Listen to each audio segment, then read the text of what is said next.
Hello mga day. So ito nga palang bidyong ito mga day ay nakaraang buwan pa at ngayon ko nga lang nai-upload dito sa ating YouTube channel.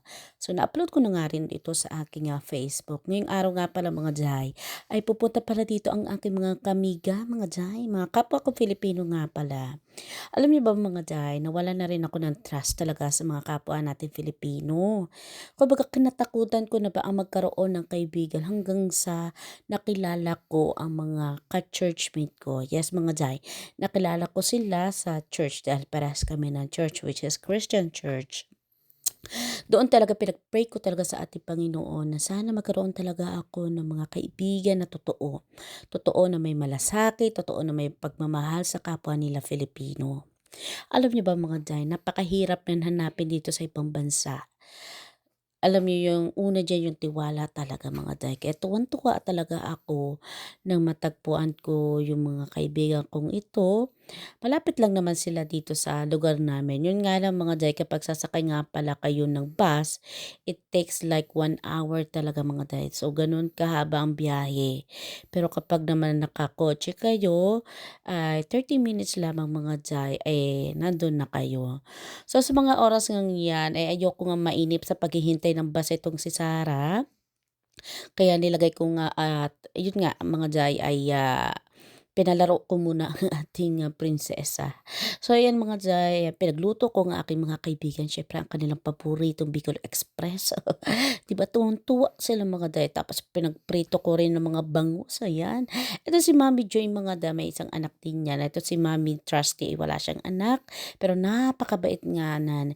Dahil turing niya na rin sa aking anak, ay yung anak niya na rin mga Jai. Sobrang na-miss ko talaga itong dalawang 'to kasi ang tagal-tagal na nga naming hindi nagkita mga day. At bago nga sila umuwi mga day, aba'y pinagluto pa ako mga day, o 'di ba? Sana all na lang talaga may ganitong klaseng kaibigan na totoo mga day. So si Mami Joy ay nagluluto diyan ng, sabi niya nilaga daw mga day. Nilaga na maasim, baka sinigang 'yun. So ayun mga day 'no, kasi tuwang-tuwa rin sila kasi pinagluto ko nga ng Bicol Express mga day.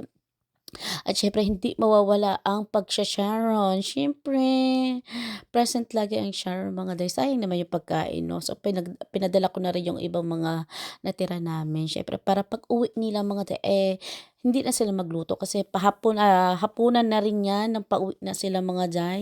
So ito na nga, ihahatid na namin sila sa bus station at malapit lang naman dito. After nga namin ihatid si Sarah, ayan mga day, dahil maliwanag pa, pinaglaro ko nga muna ang bata dito sa playground. So bago kami umuwi at least, kapoy ba ang bata 'no, para ano na ba pag-uwi namin baksak na ang bata. Para diretsong ano natulog na, nakakain na naman siya. So ayan mga day, tuwang-tuwa siya diyan uy. So yun lamang mga day. So don't forget to subscribe our YouTube channel and please follow our, Facebook page, Letting Family Vlog. So yung mga day.